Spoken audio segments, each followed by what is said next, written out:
May tanong sa akin, babayaran ko pa ba kahit na-revoke lisensya nila September 2025 pa? Alright, napakagandang mensahe po nito.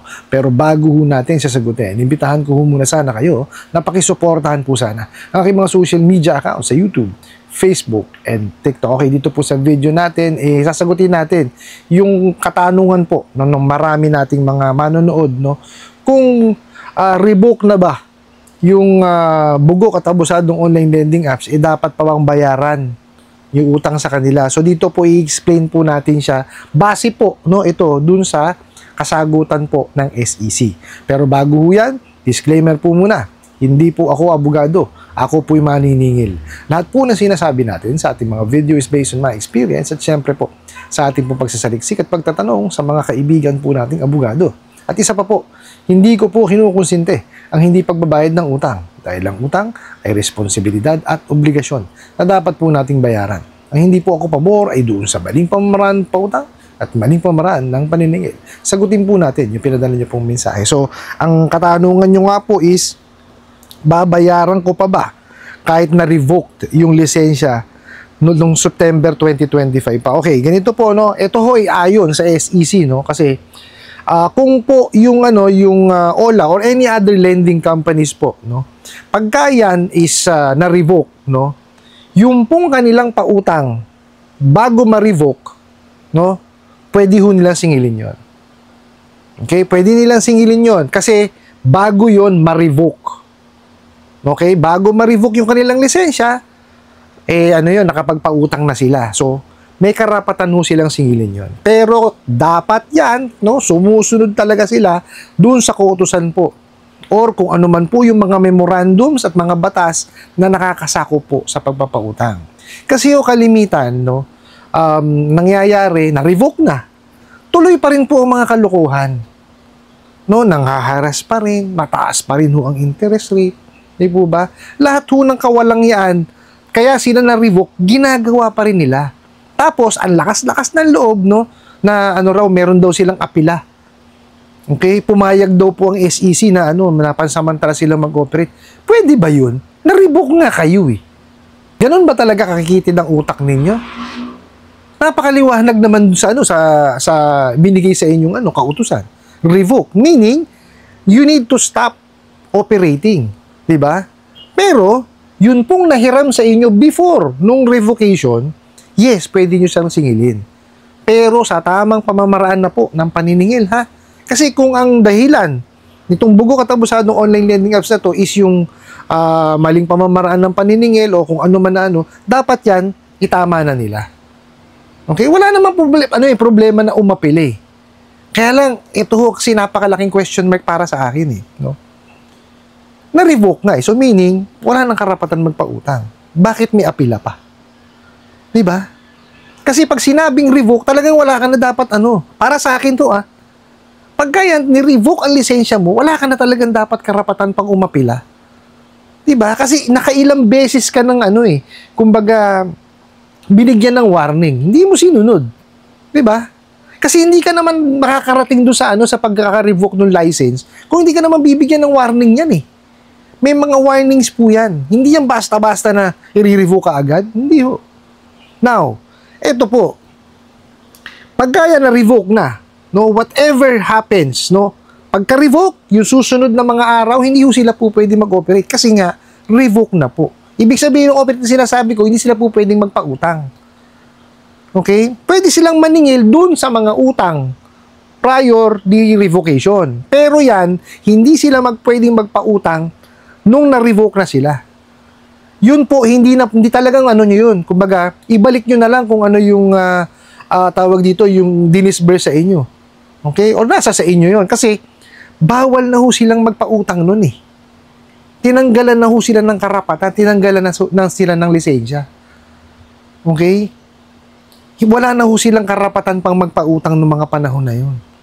Yes, pwede silang maningil. Kaya lang, ang sisingilin nila, yung pong utang prior nung revocation. Dinilinaw ho. Kaya paulit-ulit yung sinasabi kasi ho, marami hong nagko-comment na hindi ko nababayaran yan kasi ganito ganyan. Ang gulo-gulo ni Nandun na ho tayo, okay? Talagang magulo yung mga bugok na yan. Okay? Kasi nga ho, nakita nyo, ang daming fly-by-night. Diba? Daming illegal. Okay? Ano ginagawa ng SEC dyan? Pagkaya na flag, diba? Cease and desist. Pag gayon, binigyan naman ng cease and desist yun, hindi na talaga po pwede mag-operate yun. Kaya lang matitigas pa rin ang ulo. Tuloy-tuloy pa rin ang kawalang-yaan na ginagawa, diba? Kaya nga, ito sabi ko sa inyo, diba? Paulit-ulit ito. Pagka kayo po winalangya niyang mga yan, filean nyo po ng complaint. Kung kayo po'y nasa Metro Manila, okay? Ano po, punta po kayo dyan sa Pasay. Okay, nandyan po SEC, NPC, PNP, NBI, tsaka po ang PAOK. Okay, nandyan po silang lahat. Kaya ngayon, kung yan po is financing at under ng BSP, sa BSP po kayo mag-complain. Okay?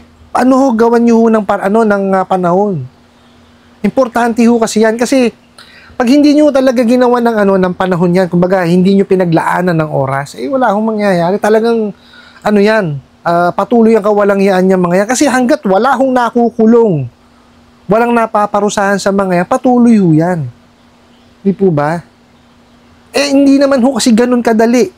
Lalo yung fly-by-night, di ba? Yung fly-by-night na yan, kung saan-saan kung saan-saan ang sinasabing address, hindi naman doon naka-address. Di po ba?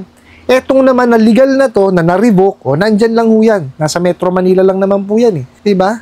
Tuluyan nyo na ho yan. Nakita nyo kawalang yan, di ba? Kung yan pong nahiram po ninyo is bago sila ma-revoke, kailangan nyo ho siya talagang bayaran. Now, kung yan po is na-revoke, tapos tsaka pa lang kayo ng kapangutang, nasa sa inyo na ho yan. Pero ako, suggestion ko, balik nyo lang yung pinuhunan o yung dinisburse sa inyo. Di po ba? Kasi nahiram nyo pa rin naman yun eh. Kaya lang, sabi ko nga sa inyo, may batas na nakakasakop kasi dyan. Sinabi sa kanila, huminto. Matitigas ang ulo. Di po ba? Hindi ko nga maintindihan eh. May mga abogado naman yan, definitely. Kasi ano yan eh. Legal yan eh. Di po ba? So bakit hindi nila maintindihan? Bakit patuloy pa rin? Napakaliwanag doon sa binigay sa kanila na notice na, pag na-revoke ka, hindi ka na po pwedeng magpautang. Kung ano lamang yung napautang mo before kang ma-revoke, yun lang ang po pwede mong singilin. Napakalinaw po doon sa notice na binigay sa kanila noon. Diba? Kung maalala nyo po, binasa pa natin yun. Napakawawalang yan talaga. Wala hong, kumbaga, dinidisregard po. Diba? Yung batas natin. Kaya, sabi ko sa inyo, paulit-ulit.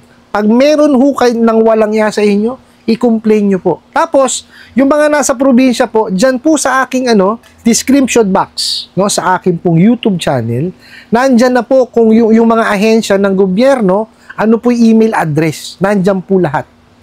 Okay? So, kumbaga, pagka malayo kayo sa Metro Manila, dyan ho kayo mag-file ng complaint. Okay? Kasi talaga hong pagka sa probinsya ho kasi, sa district office ho talaga kayo pupunta. Unlike ho kasi dito sa Metro Manila, meron ho kasi ngang one-stop shop dyan. Okay? Nandyan ho ang SEC, NPC, PNP, NBI, tsaka po ang PAOK. Nandyan po sila. Iisa lang lugar sa Pasay po. Pero po sa probinsya, kailangan ho natin, i-email ho natin yan. Now, eto po, pag yan na-raid, obligado ho tayo talagang sadyain natin para humaparusahan. Kasi hindi ho natatapos sa raid yun. Kailangan ho yan, masampahan ho ng kaukulang kaso yan. Para ho matuluyan yung mga walang yan. Kasi pag hindi ho natin ginawa yun, hindi talagang patuloy lang yan. Mangwawalang yayang mga yan. Ano po, dun ho sa nagpadala ng mensahe, yun po, kung yung unahiram po ninyo is before po sila ma-revoke, kailangan po natin bayaran.